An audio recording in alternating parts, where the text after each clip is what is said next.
then go and stand behind. Your question. Mr. Dida, bonjour. My name is Janine. I come from France. I'm here with some Muslim friends from Aberdeen.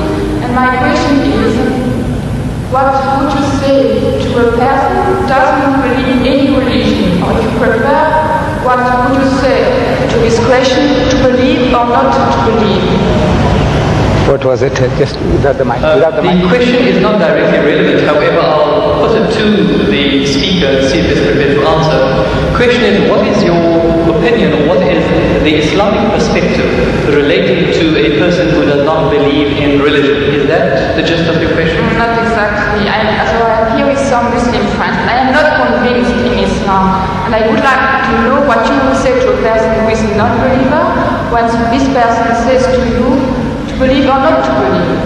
Oh, yes, all right. If one is questioned by a non-believer, and the question is, what do you say about believing or not believing? What is the Islamic perspective?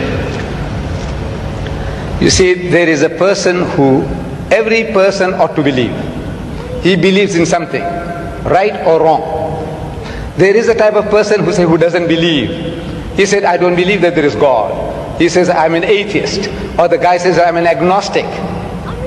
Now, each and every one, according to religion, whether any religion, you ought to believe. You ought to believe. If you don't believe, then you are a non-believer. You are against the laws and commandments of God. So as such, you will perish. That person who says there is no God, he is going to perish. The one who says I don't care whether there is or there isn't, he is going to perish. Or you have the wrong concept of God, also you will be punished.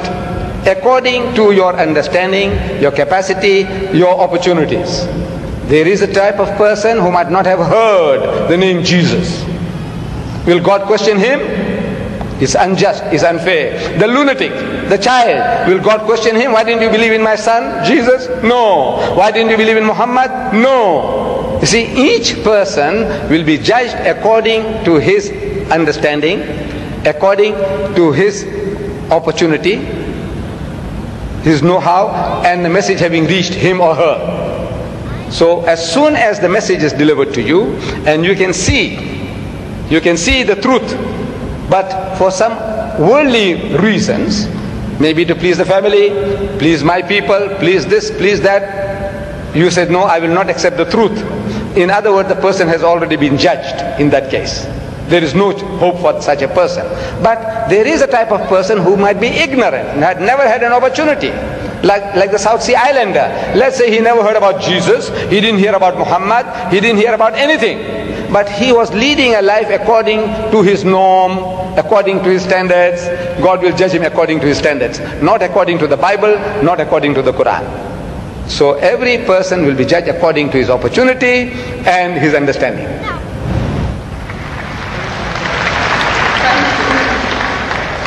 Ladies and gentlemen, we unfortunately have just about a minute left of question time. All good things have to come to an end, so we can only accommodate one further question.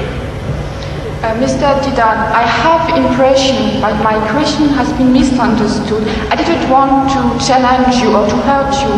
I just wanted to ask you for some advice for a person who doesn't believe.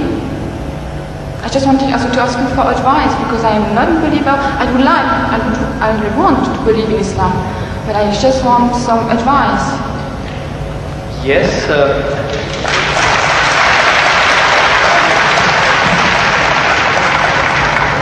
do you not feel that there was sufficient advice? Did you require further advice? Yeah, because I didn't have the impression that my question has been really understood. So you want to know what the bases are, or what the reasons are for a person to actually believe in one God? Reasons? Which advice would you give to a person who is a non-believer? See, number one, we have to realize that there is a necessity for belief. If you don't believe, you can't move an inch. You can't bat an eyelid.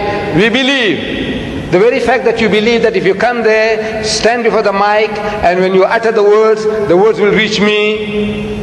If you didn't believe, you wouldn't have taken that step.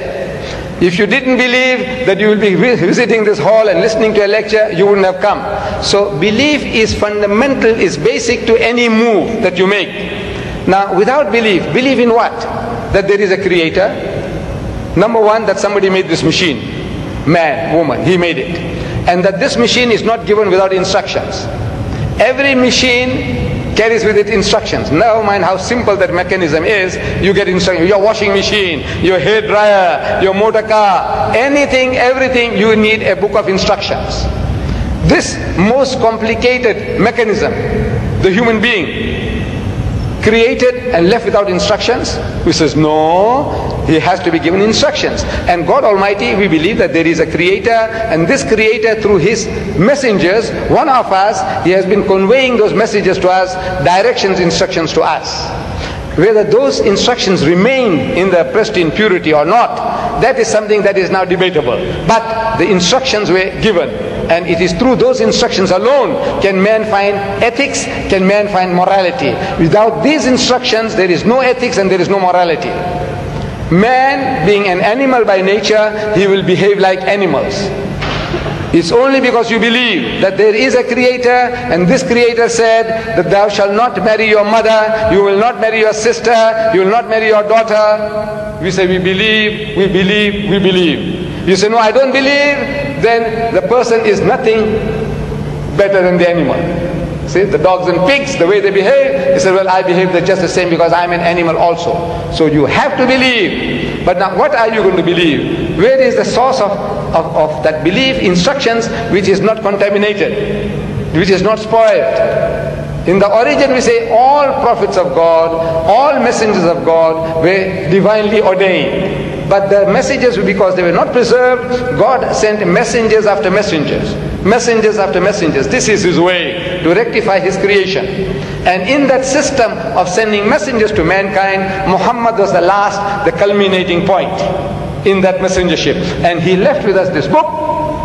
And if you read this book with an unprejudiced mind, if you haven't got one, I can present one to you if you haven't got it. This is an English translation of that book, the Quran, with an index.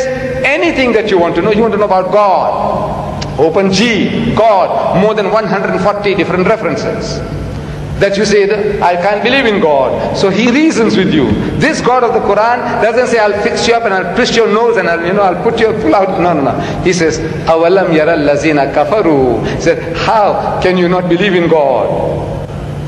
This is Kaifa takfuruna billah. So how can you not believe in Allah? Wa kuntum amwatan, seeing that you were non-existent, you were dead, and He brought you into being. Thumma yumitukum, and will cause you to die. Thumma yuhyikum, and will bring you back to life again. Thumma ilayhi turja'un, and to Him will be your return. So if you start reasoning, and you see how true the statements are, that you were non-existent. You, I, everybody, non-existent. The men of science will tell you that this earth was a molten mass.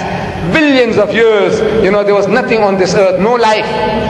The thing was all boiling, boiling, boiling. And the vapors went up and came down, and the vapors went up and came down, and over a period of millions of years, it started to cool. And then life started to germinate, and so on and so on. So there was a time when mankind was non-existent, and God brought you into being. Very true. And now you're going to die. But that is not the end. That there is something in you which is other than the body, that real you. Now that real you, which is the driver of this body of yours, will be made to account for your actions.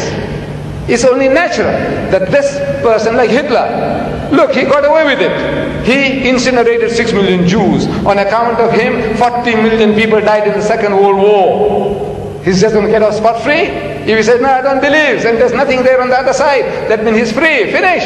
No, no, no. He will have to account for his deeds. Everyone will have to account for his or her deeds. It is a natural, sequence of our attitude and behavior. And this book explains all that. If you haven't got one, this book is yours. If you haven't got one. You got it?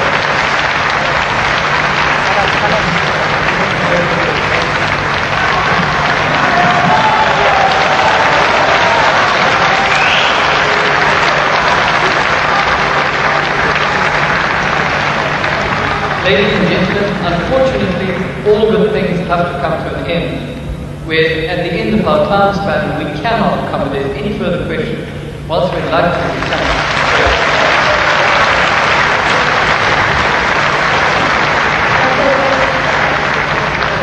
Ladies and